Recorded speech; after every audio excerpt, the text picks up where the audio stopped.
Hey, everybody. Welcome to Game Breaking News with me, Jeff Grubb, your host from GiantBomb.com. Thank you for tuning in. In this episode, we're going to be talking about PlayStation 5 getting another price increase. We'll try to make it a good one for you. It will be because Emma Fyffe is on the show. Emma, how are you doing? I'm just great, Grubb. I lost my mind over the weekend. Oh, but I did go to a Bernie Sanders and AOC fighting the oligarchy rally in Los Angeles, which was their biggest one yet, 36,000 people. I saw those numbers. And that might only be counting the people that actually were like in the perimeter, because there were a bunch of people that were on the outside as well. So yeah, that was rad. Joan Baez played, and so did Neil Young. Like, I truly felt like I was at a rally from the 70s in an amazing way. Yes, you're right. Liberal games media strikes again. That's me. That's right. We'll get the meetings later. I'll see you there. But no, it was awesome. Yeah, it was so like chill. Like again, like people were obviously amped up, but like the vibes were very like peaceful, and again, it was like very 70s, like give peace a chance. Everybody singing Imagine. Like, this is truly what happened over the weekend. So that was pretty amazing. And then Bernie went to Coachella. So that's right. Yeah. But my understanding, though, is you got obsessed with something, though. I did, as well? yeah. Okay, I became a bit of a PopMart collector over the weekend. I don't know what that means. So PopMart is it's just a store that sells cute licensed stuff. Okay. So they have like a really cute line of DC Justice League figures. They have a line that they did with like Powerpuff Girls. Again, it's like a lot of licensed things, but similar to a Sanrio, except that they didn't create these characters. They also have some just kind of mascot characters. They're not from anything else per se, or they're from like, I don't know, a like Chinese artist put them in a book kind of thing. So I became irrevocably okay, so somebody in chat knows what I'm talking about, because they're saying I can't afford the giant chopper, and specifically it is the giant chopper that is Labubu, which is the creature that has blown up. The girls are going wild for Labubu right now, okay? And I say girls as an all-encompassing term. Oh, we know. Yeah, that's how we use it here. 100%. So I spent my entire Friday trying to get I didn't spend my entire Friday because I was working. Okay. But yeah, this is Labubu. All right. And yeah, my 9-year-old daughter. Different than Lubu from Dynasty Warriors. Okay. Different than Lubu from Dynasty Warriors. This is Labubu. And she is a little elf creature based on Nordic mythology by a Chinese artist. I'm blanking on the first name, but Lung is his last name.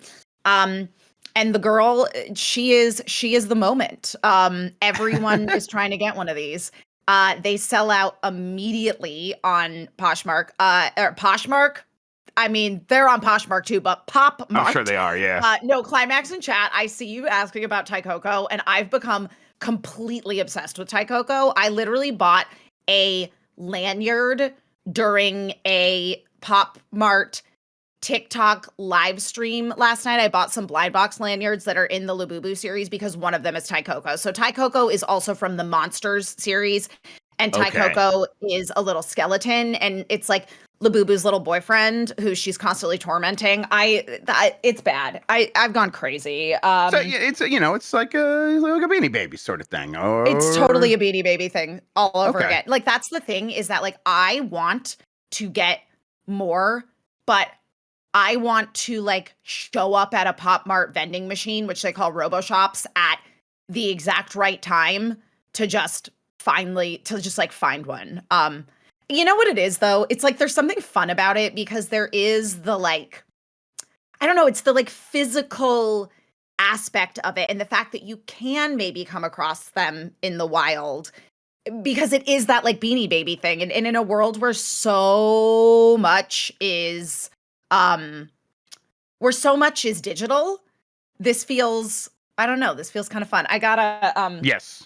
I got a Pucky also. So this is Pucky also from their line. Pucky's like a little baby character, but this is Pucky in a cat costume. And I got this from the Robo shop. So Okay. I've lost it. I've totally lost it. I'm glad you caught me up because I definitely have seen some of these little fellas on my timelines here or there, and I just like was scrolling past it. Now, when I see it, Labubu, is that the character's name? Labubu, yeah. What I'm seeing is a future a costume for Mike Minotti. Clearly, they have the same exact energy, right?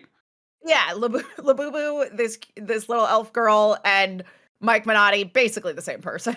That's yes, 100%. A little mischievous, because causing mischief. Do the Labubu do they ever like dress up as like one of the licenses that they're doing stuff with, or what? They haven't officially sold that. However, they do make clothes for Labubu. So, we're just waiting for a well, they do like figures. So for example, there's this whole Labubu figure One Piece line, which is what we were also talking about in chat with the giant Tony Chopper. But they, have ones where it's like, oh, but obviously like Frankie is Taikoko, but everybody else is just like Labubu in different costumes. It's wild. What I'm learning is I gotta keep this away from my kids. What I think I'm learning. That's the most important thing that I'm taking away from this conversation. Let's explain what we do here most weekdays. I, Jeff Grubb, will help piece your gaming life back together. That includes breaking news. Did you get a Labubu? Jan, do you have a Labubu? Yes! Oh my god! There you see everybody. It to me and I think that should pop up here on the thing here in a second. Oh, good. There you go, everybody. There's a Labubu. There's a Labubu. There's the good stuff. All right. Yeah, okay, we're going. I love that. Okay, so you haven't started Blueprints. I thought you mentioned Blueprints. I wasn't did. Sure. I mentioned that my husband is playing Blueprints. I had intended to start Blueprints this weekend, but then I lost my mind. But I'm back now. I'm like back to my sanity. And Blueprints, it's going to get started today. But I know that Gabe is loving it. Good, I'm glad. He started it and he was basically saying, oh, yeah, this is really interesting. This is fun. I'm not totally sure what the gameplay loop is yet, but the deeper he's gotten into it, the more he's been enthusiastic about it. Yep. So, yeah, I'm my notes have fully gotten crazy now. I was not taking many notes for a very long time, 40 hours. Yep. I had a few screenshots, and now I'm basically studying for an exam. That's basically what I'm doing now. Yeah. So. Yeah. Fun stuff. All right, let's get into it. PS5 prices have increased in some regions, but not the United States. This is from George Yang at GameSpot. Let's just read what's happening first. Sony has announced that it has raised prices for the digital and standard editions of the PS5 console in select regions, but not in the United States. However, Sony has also decreased the price of the PS5 disc drive attachment, which I bet it doesn't sell a ton of anyhow. The price changes are now in effect. In a statement, Sony said it was a tough decision to raise prices, and it's not the first time Sony first raised prices back in 2022. With a backdrop of a challenging economic environment, including high inflation and fluctuating exchange rates, Sony Interactive Entertainment has made the tough decision to raise the recommended retail price of the PlayStation 5 console in select markets in Europe, Middle East, Africa, as well as Australia and New Zealand. Here is how the prices break down. In Europe, the PS5 digital edition will go from 450 euros up to 500 euros. The standard version that comes with the disc drive, like the add-on that's included, that's not going up in price at all in Europe.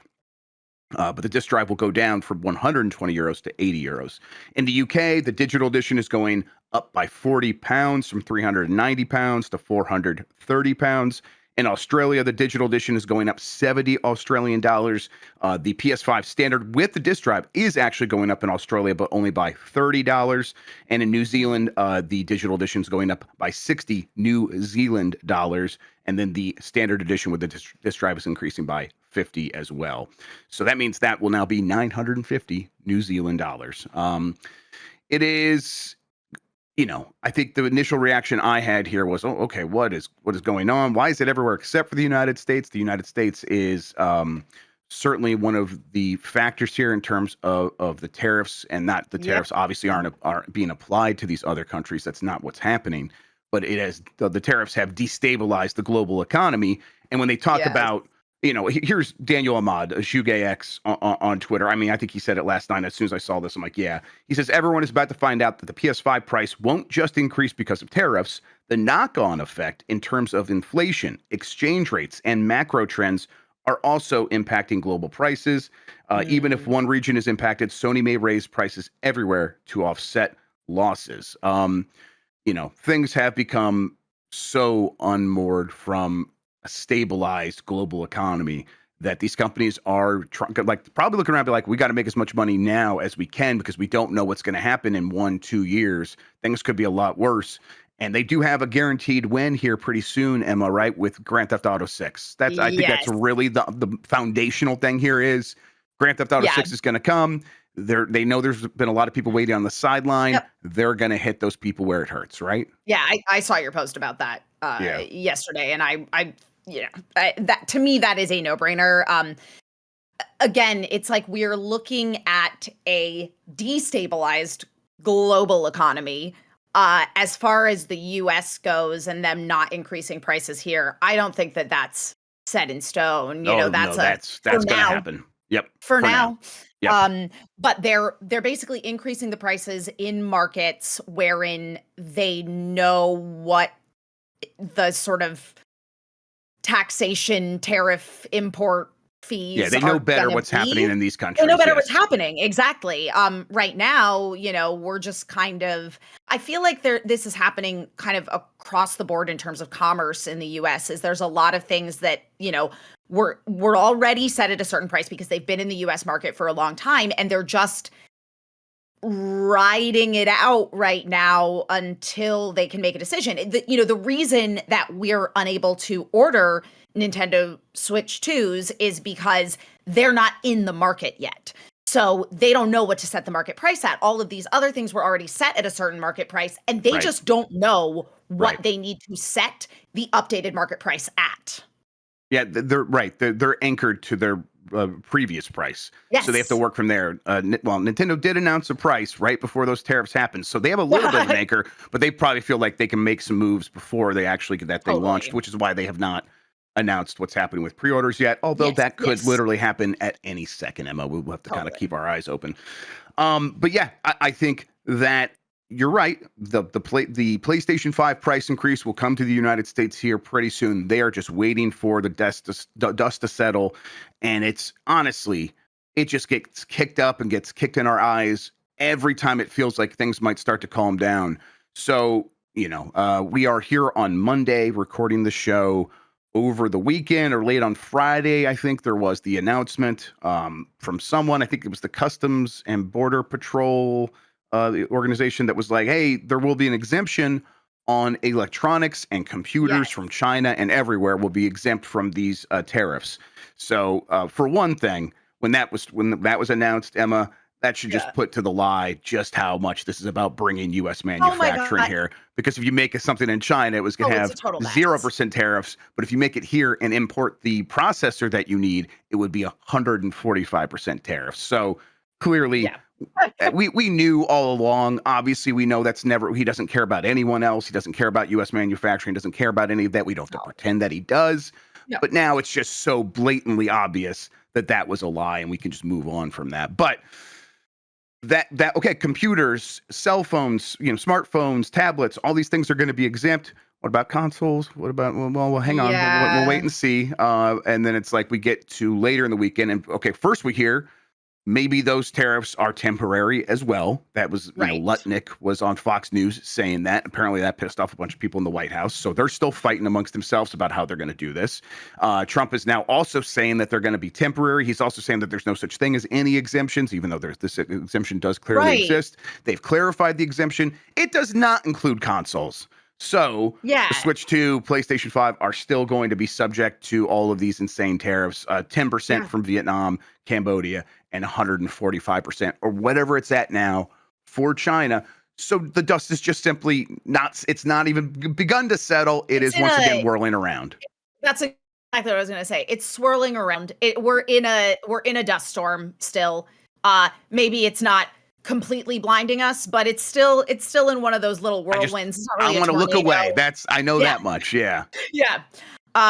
Yeah, it's, I think that the solution here is that, Trump just needs to become a hardcore gamer and then he'll exempt Yeah. consoles. Yep. So That's the solution. Yep. I mean, that's really what it is. Like, If he cared, let's yeah. be completely honest, is he's like, oh, people need cell phones. So, like, but he doesn't see consoles as like a thing that people need. And then I mean, I think, like, exceptions.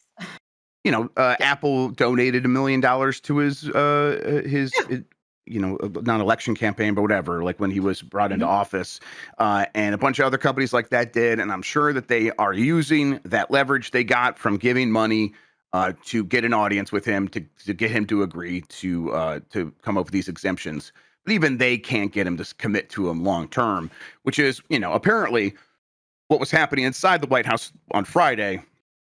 So, like, we need to Yeah. start stabilizing things again. Let's commit to long-term exemptions.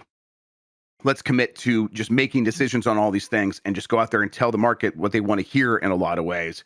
And he Mhm. cannot get to Monday with that. He cannot make it past the weekend without No. throwing a wrench into the works and messing things up again. So if I am one of these companies having to decide the price of what my product is going to be, especially if I've already been selling it at a certain price for several years now, I'm just waiting a little bit longer until I get any information, not all the Mhm. information. That's going to be impossible in this environment, but any information.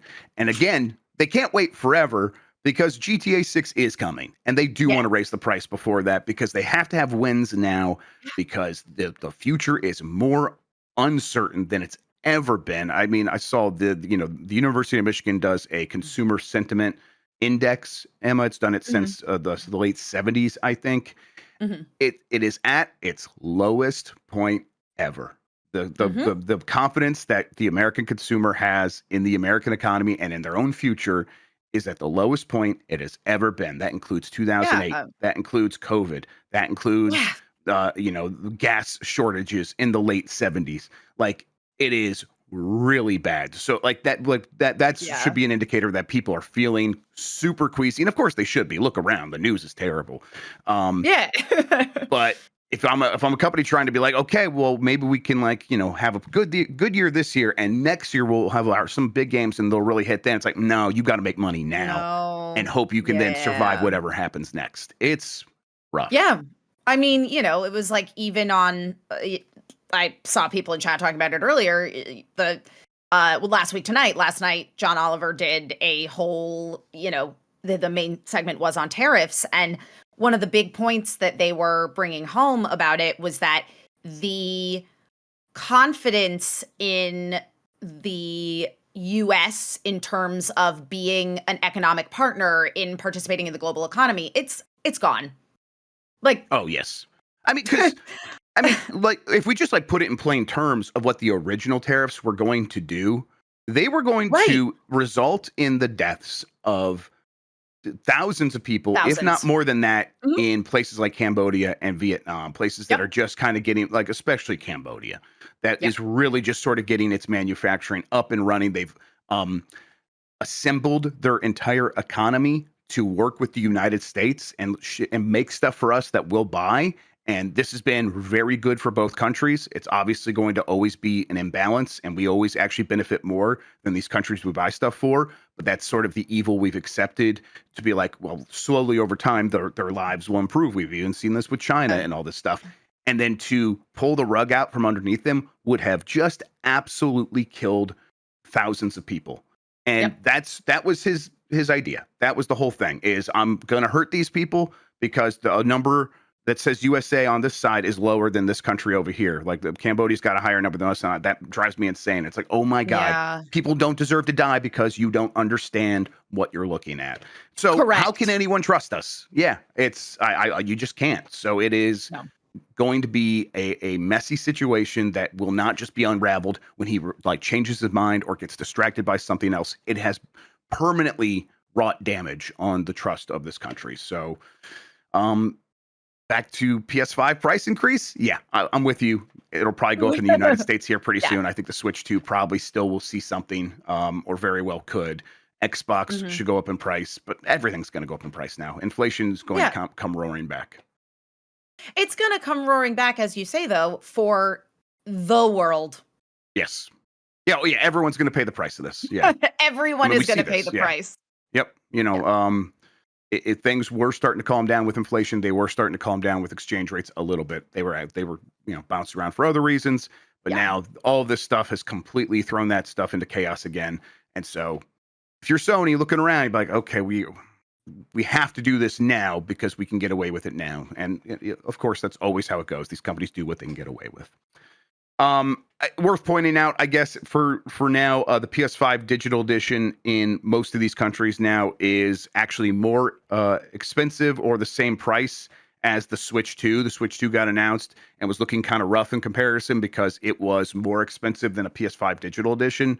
Well, now the PS5 digital edition is more expensive, and then like even with the Mario Kart World bundle, that's the same price as the digital edition now. So it's like, okay, Nintendo maybe benefits a little bit, but I think people already feel like that's expensive and they're having a hard time justifying that. And PS5 being, getting a price increase won't necessarily make them feel better. All right. So yeah, we talked about this. Unlike smartphones, Nintendo Switch 2 and other video game consoles won't be exempt from Trump tariffs. This is from Jordan Miller at VGC. US President Donald Trump has announced that smartphones, computers, and other devices will be exempt from his tariffs, but video game consoles like the Nintendo Switch 2 will not. In a notice published over the weekend, U.S. Customs and Border Patrol said that specific goods would be exempt from Trump's 10% global tariffs on most countries and his Chinese import tax, which is set to send tech prices skyrocketing.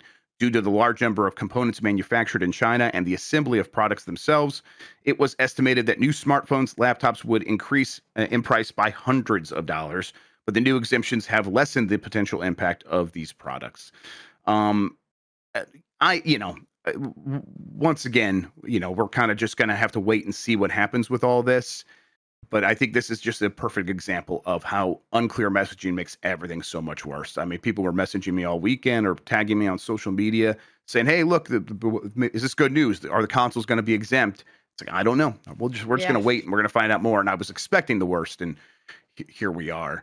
Um, what do you think Nintendo does next? Do you think that they can just come out and start selling it at $450 and $500 with Mario Kart World, keep it at a similar price, try to get all the systems from Vietnam that they can, and reintroduce pre-orders here this week, or are we still waiting for a while?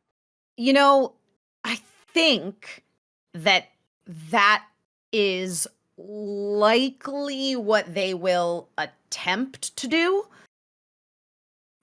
Because obviously, again, it's like we have all the stories about the stock that's coming from Vietnam, where there's going to be a lesser tariffs. I don't know. I mean, ultimately, Nintendo wants to be able to move product in the US. It is a giant market. And so if they can basically put aside a certain amount of stock of the console that they can then pre-order to the US so they know that they can sell it at that price point and they're not going to take a loss on it because it was, manufactured within this exemption period. Yeah, I mean, I think that is likely what's going to happen. I just think that in terms of those pre-orders coming up, it's going to be a limited stock. So it's going to be extremely difficult to get one of those consoles and then, reassess for release. Yep, I think that they'll probably, you're right, have to just make a move here pretty soon. Mhm. Try to I don't know, hope against hope that Yeah. they see a stabilization here and that things kind of just revert back to what they were, because he's Yeah. like, well, we tried a bunch of stuff and now, I got all the deals I wanted, so we're going back and I won. Hey, everybody, aren't you sick of winning already? I think he could do that move, and I think they're hoping for that, but they just don't know. So maybe they Eh, just pull the trigger on pre-orders as is right now, and then if tariffs on Vietnam go back up like they're set to do after that 90-day pause, they will then have to raise prices at that point. But in the meantime, I think they're like, let's just go with, because they do have quite a few Switch 2s in America right now. They are shipping a lot from Vietnam at a 10% tariff, so they'll lose money on those, but I think they're ready to do that. And then, from there, I think they will just have to be more ready and more on their toes and ready to respond depending on what happens next. And that's rough stuff. All right, let's take a quick break. When we come back, we'll talk about the other news, including Marathon getting its gameplay reveal and how everyone's feeling about that. We'll talk about that right after this.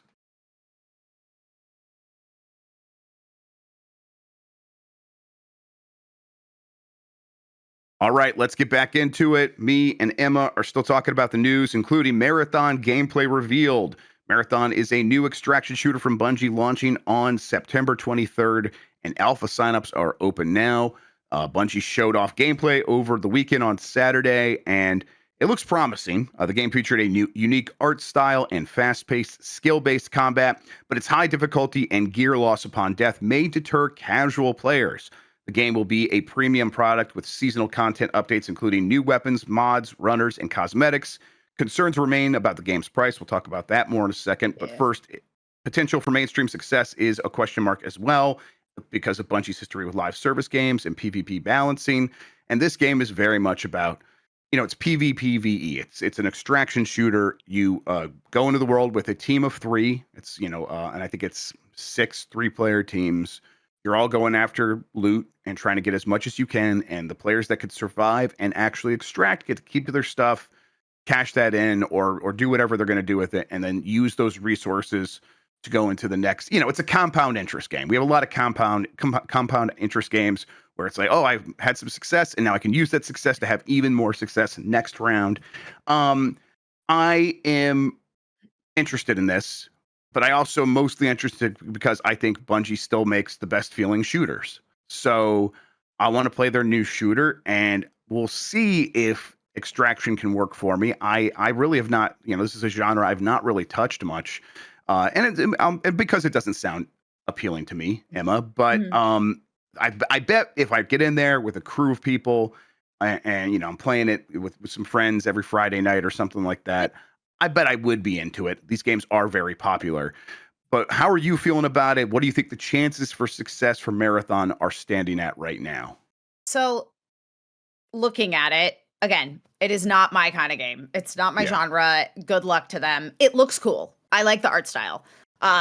So at least that is putting you in a place where it just doesn't look like a, black and brown and tan, low color grading Call of Duty.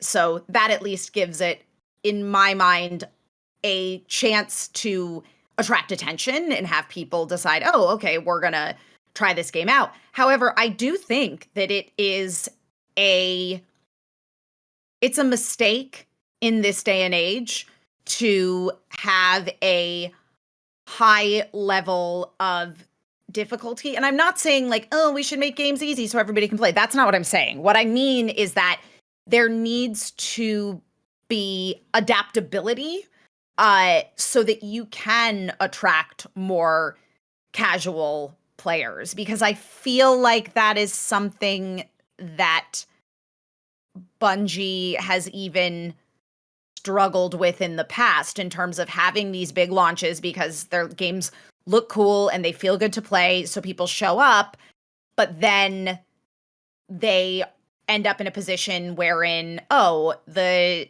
now only a hardcore collection of people stick around for it. And again, I'm not trying to say you need to make this game for everyone. I just think that there needs to be some level of being able to retain players who are interested and get into it, but you don't want them to get to a level where it's more frustration than fun. Yeah, am trying to like look at the Steam concurrent players right now because it's like Yeah. I agree with everything you're saying that there are so many barriers to me seeing the enjoyment in an extraction shooter. Now, I am someone who has often enjoyed pushing through barriers or having a game that pushes against me and Totally. forces me to play in new ways. So I don't think that's inherently a problem.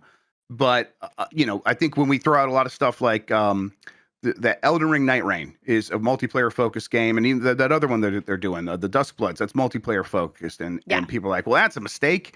And it's like, well, multiplayer games are the most played games. They just are. Yeah. They just are. They're They by are. far the most played games. Look, I mean, you can look at Steam.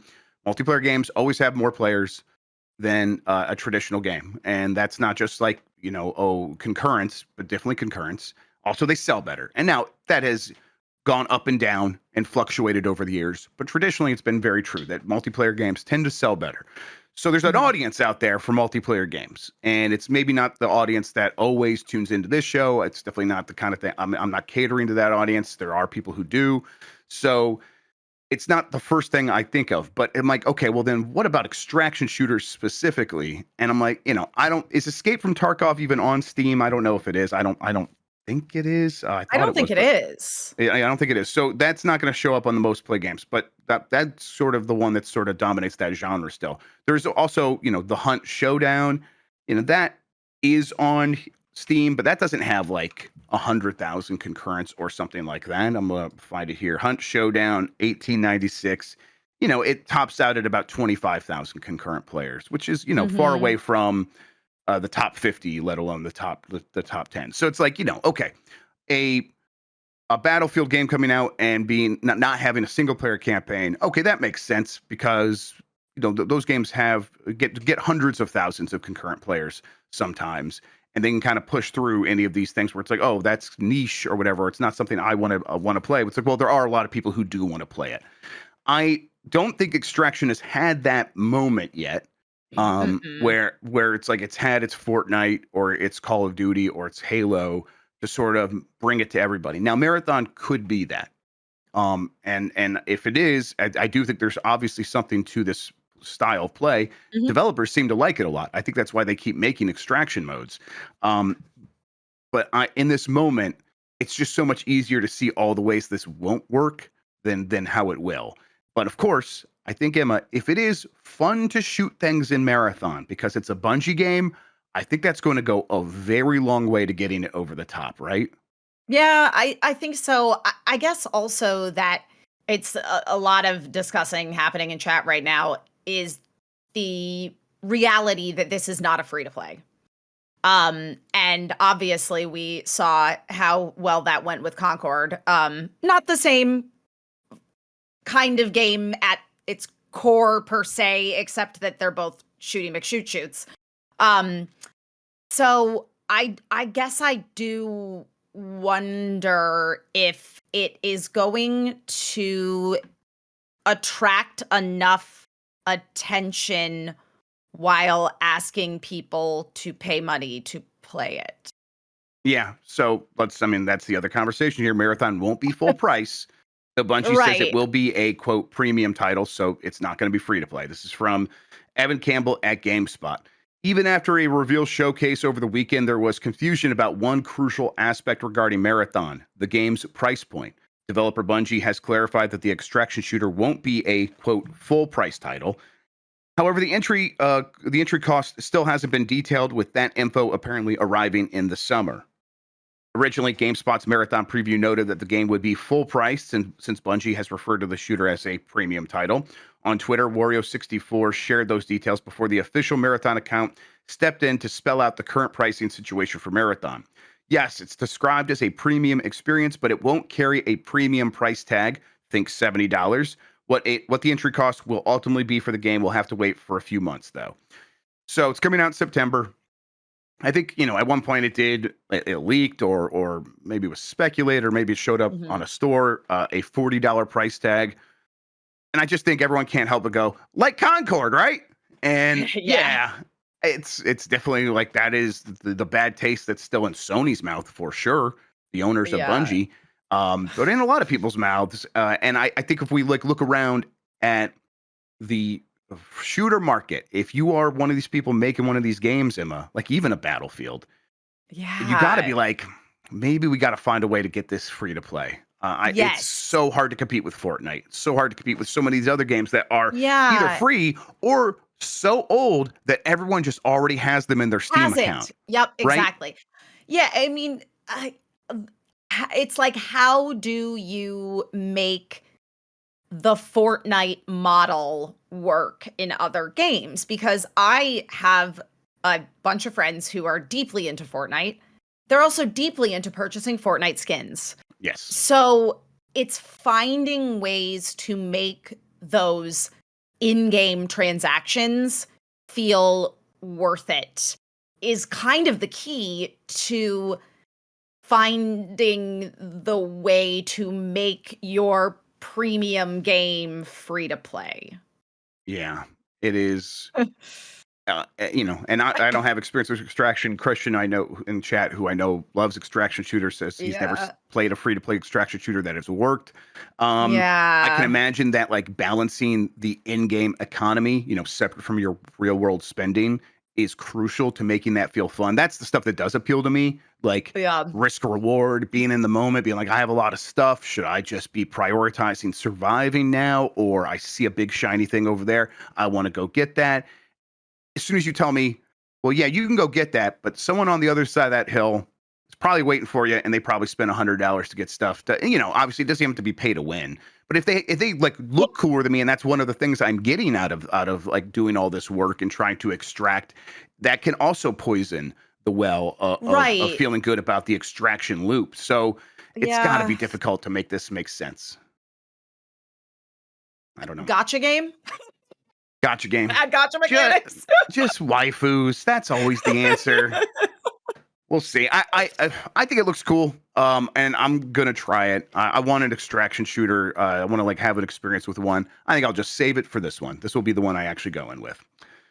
All right. Let's update on Oblivion and the shadow drop last week. I think it was last week on this show, Emma. We I were talking mentioned about it. we were Yep. talking about it. Like, oh yeah, it should shadow drop at any moment. I'll give people a week now. The week of April 21st. So basically, the last week of this month, next week, essentially. Yes, next So week.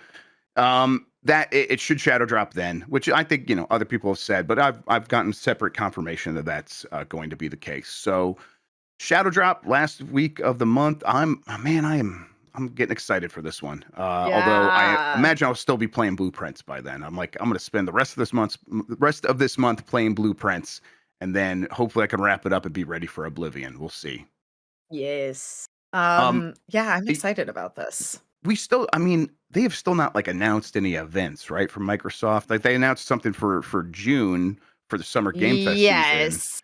Um, but I don't know. I don't know where this shadow Yeah, drops, how that I makes sense. believe too that basically like what Microsoft Xbox was saying for Summer Game Fest was that they were only doing the press conference. Um Yeah. and yeah, but still, but that'll be after Yeah. Oblivion drops. Yes, that'll be long after Oblivion drops. That's right. So yeah, we'll see. This will have to be Yeah. something Yeah. else. I guess people have heard maybe there's an Xbox event happening on the 23rd. I just haven't seen that anywhere, so I don't know. Mm, But yeah, hey, next week, let's get down. I'm ready to go back to Oblivion. yeah. Mafia: The Old Country release date revealed on Steam. This is from Insider Gaming. The release date for Mafia: The Old Country has seemingly been revealed in a blog post published on Steam a short while ago. It looks as though the game will be released on August 8th, 2025. Previously, the game only had a window of 2025. So this narrows it down. Mafia: The Old Country was first teased in August at Gamescom's opening night live ceremony, with a fuller trailer dropping in December 2024 at the Game Awards. Take-Two could have a stacked release slate lineup now with Mafia: The Old Country, Borderlands 4, which I think is actually coming out the same day as Marathon, which is a little weird, and Yeah. GTA 6, all dropping within mere months of each other. Yeah, you ever spend any time with the Mafia games? I tried the first couple and just never could get into them. No, I was like, is this like The Godfather, the game? Yeah, it is like Godfather, the game, which is actually not that bad. It's an open world crime game. They try to add a little right. different flavor on top to be a GTA without being GTA. And Okay.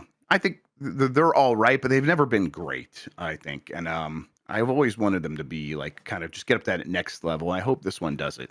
But yeah, this is one that I think they kind of made in response to, in this, they being Hangar 13, the studio, in response to their last game getting canceled several years ago during the pandemic. They were working on like a shooter with like magical powers and stuff like that. And I think they're like, Oh we're yeah. gonna scrap that and go back to Mafia. And here we are. It feels like kind of a quick turnaround, but I have no idea what development. Maybe they were working on this in conjunction with that, and it had been in the works for years, and now they're ready to go. Yeah. Or they just turned that into this, and in this Mafia, you will be able to do wizard spells. Okay, I'm Twist. down. Yep, Twist. there it is. Warlock Mafia. Yeah, let's get that. Actually, I would play that. Just it would be a shame if I were to defenestrate you magically through this window. Yes, Yep. I would definitely be excited about that. Yeah, hey, Take-Two's lineup does look pretty good. They are if they have Mafia, Borderlands 4, yeah, it's Borderlands 4 and GTA 6 really all dropping within months. Although I continue to think it's like, well, yeah, they have those other two games, so if they feel like they have to delay GTA 6, they won't hesitate. But I don't know. It feels like they're going to have all this, and it's going to be a big year for them. So we'll see. Are you a Borderlands person as well at all? Have you ever played a Borderlands? Because I've only played the first one, and I'm like I've kind of in the only mood for this one. played Tales from the Borderlands. Oh, or hey, the like Telltale thing. it's honestly probably the best one. So Yeah, right? yeah, totally. And final check, GTA 6. I mean, I know we were just talking about for the PlayStation Yes. price increase thing, but I'm leaning more toward it coming out this year. Me too. Now I think holiday. No, yeah, holiday drop. November, I think that December, yeah. yeah, they would give themselves that amount of runway. I think what they would love is to uh drop it in the summer, but they're going to give themselves as much leeway as they can while still dropping it a big season. So I think it's going to be the hottest gift of the 2025 holiday season. Yep, yeah. And it's like we're not so close that they have to say something soon, but the summer announcement season will be here soon, and I hope that I hope at that point they just straight up say a date, but at least like a month. Just say a month. That'd be nice. I just got so excited thinking that maybe there would be something around GTA 6 at Summer Game Fest this year. I got very excited. I mean, it's not impossible. I don't think it's outside the realm of possibility. I don't think they would be at Keeley's thing, but I think they would maybe they could run something in conjunction off to the side at a hotel room or whatever. That's definitely something that they might do. Yeah, they could just come bring GTA 6 to us. Yes. We could play it. That'd be ideal. It's Rockstar, so they'd probably be like, "No, you come to us." But yeah, that's true. All right. Let's see here. And then a new prototype game is in the works. A playtester claims. We'll see. I don't know if I believe this one, but let's read the rumor. This is from Insider Gaming as well. A new prototype game is reportedly in development, and that's not like prototype as in an unfinished idea. Prototype is in that franchise that was like the monster superhero open world action game from the Xbox 360. According to a user on Reddit by the name of Bigby, they were given details about a new game in the series as part of a recent focus group session. The user claims that the game will see Alex Mercer return as its protagonist. Who can forget Alex Mercer? Alex Mercer, I mean. Yeah, just all the kids clamoring for the return of Alex Mercer. Gameplay will reportedly feature shape-shifting and transforming into other people in order to infiltrate areas. Lastly, it will be based in New York City. Insider Gaming reached out to Big B regarding these claims and was told the following. It was a YouGov survey which asked me to sign an NDA and confirm that I will not disclose the contents, which is exactly what they're doing here. It then confirmed a series of features that upcoming games will include and how popular this was with me percentage-wise. It was not a playtest, but did specify that these features were already planned as part of upcoming games. Okay. I mean, but I don't think there's any reason to assume that, or to like just take the survey at its word. That's like, hey, imagine a prototype game that's using these features. that's really coming, and it's going to have these features. I mean, they could just be prototype could be a stand-in. They could be saying that's what prototype when they actually mean something else. Totally. I mean, if it's just a survey, it's like Sony surveying their audience saying, "What do you like about the Switch 2?" You know, it's like Yes. Sony's not going to make the Switch 2, but they're going to make their own handheld. You know, it could be that they're making something in the vein of a prototype, but it's not necessarily another prototype game. I mean, it looks like it was relatively well reviewed. Yeah, they're all right. They're all right. They're okay games. Yeah. But it doesn't make a huge amount of sense to me, because it's like these feel like the kinds of games that don't get made anymore. They are a certain level of like, you know, B tier in terms of attention getting, that feels like the kinds of things that publishers are afraid to make these days. And so it's like, I mean, really, prototype is the one that's coming back, huh? There feels like there's a lot of games that would come back before that would make a lot more sense. And like, who's even making this? I think the studio that was responsible for the prototype games isn't a going concern anymore. So does someone just really like who even owns the property? I don't know, but does someone just like love it so much? Like, we got to get more of this. This is the key. I just don't see how this ends up really happening. Yeah. I'm trying to look into basically like how well these games did, and Prototype 2 quickly comes up with information that, like, even though it did perform well in its release month, it was too large of an investment for them to have made any significant returns on it, apparently. Right. So yeah, I'm with you. Like, I guarantee you that there are people who are prototype freaks out there. There's people who love every single game, but this is not a game that I even hear as like, oh, you know, this is kind of like a cult classic. Yeah, it is. It was like someone in chat said a little bit ago, it was that game you beat after renting for Blockbuster, and you return it and you're like, that was fun, and you don't really ever think about it all that much again. Like, it's maybe a little bit better than that. It's not completely forgettable, but it was pretty generic. And and yeah, so it just feels extremely weird. But apparently it's Activision, so Microsoft owns it. Right. And they own a lot of IP. So I think the same thing still stands of, okay, you're going to get a team together because that original team isn't there. They're not like waiting around begging to do more prototype. So they're like, you have to be like, we have this IP. We got to go find a team to make a game based on this IP. What I could see happen is like a prototype collection or HD re-release from like a partner, like an external team that comes in and say, hey, we can like, you know, up-res some of your games and re-release them. But I bet that those games are already backward compatible and running just fine. So I don't know if there's even that much demand for that even. So yeah, I'm not buying this one. I think that's where I'm putting my money. Emma, personally. This seems unlikely. Yep. Yeah, this was the spiritual successor to Hawk Ultimate Destruction. Let's get a new one of those first. That would be great. That's what I really want. That's a licensed character with a built-in audience, so that seems way more likely.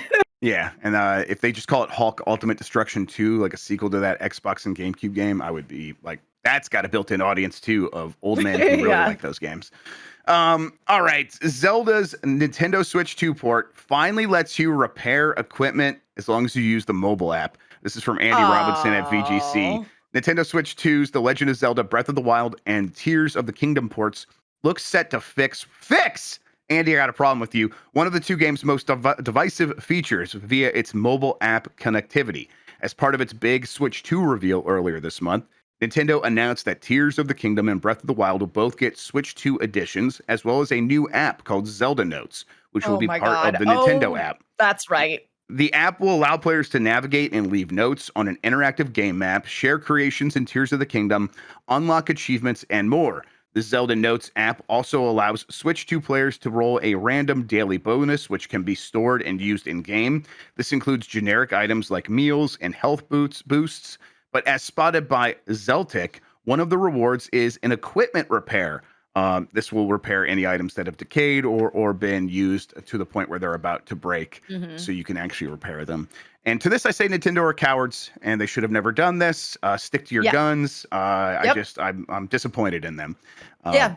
Yeah, but My it's kind of a funny way to bring repairing into Zelda though in the app. Yeah, and very Nintendo to be like, Yes. you need to also integrate with our other online thing, even though we just learned what the internet is 30 days ago. Um, yeah, okay, but my question is, how does the repair happen? Like, how do repair? Do you have to? Is this where I spend my Nintendo Gold coins for buying Yeah. games in the eShop? Like, you know? Uh-huh.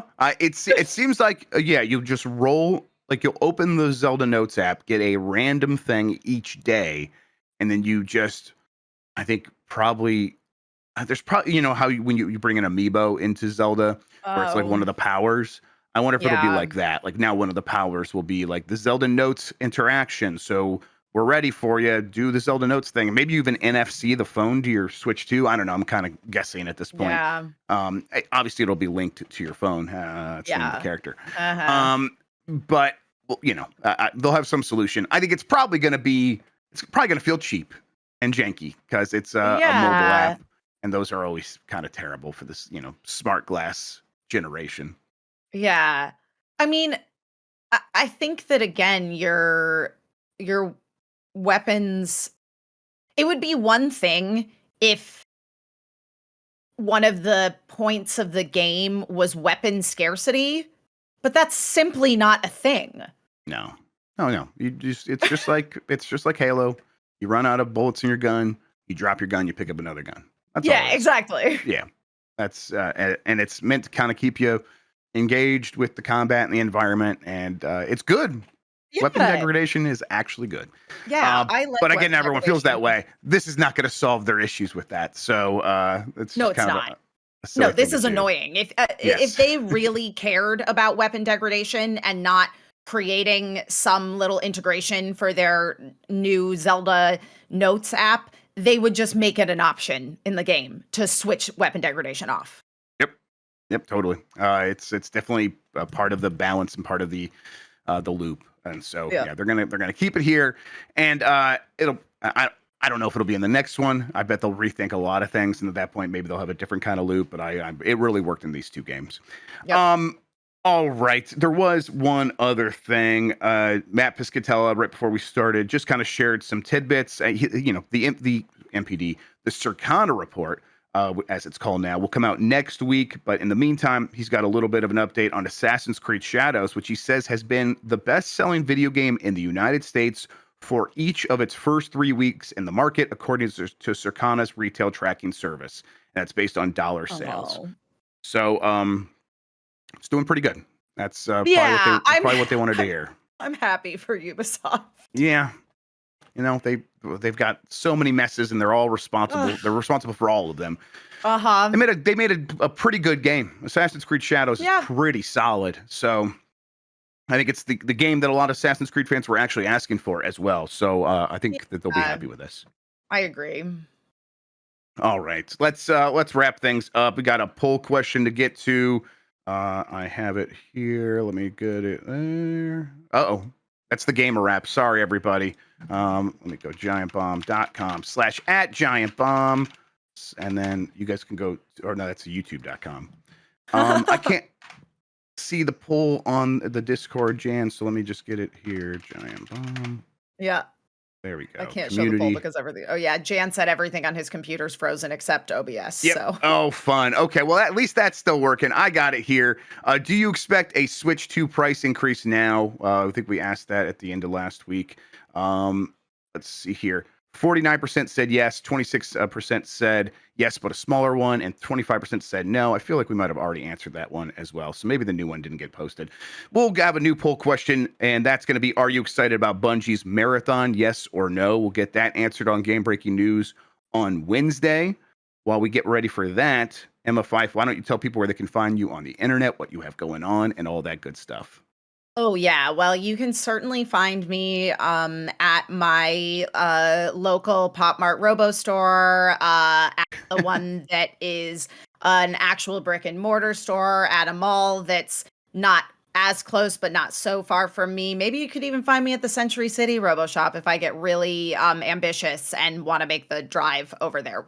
But yeah, I'm at Emma Fyffe on Blue Sky and on Instagram, and the Emma Fyffe on TikTok, where I posted some unboxing videos and just big explanation about the recent deterioration of my mental faculties.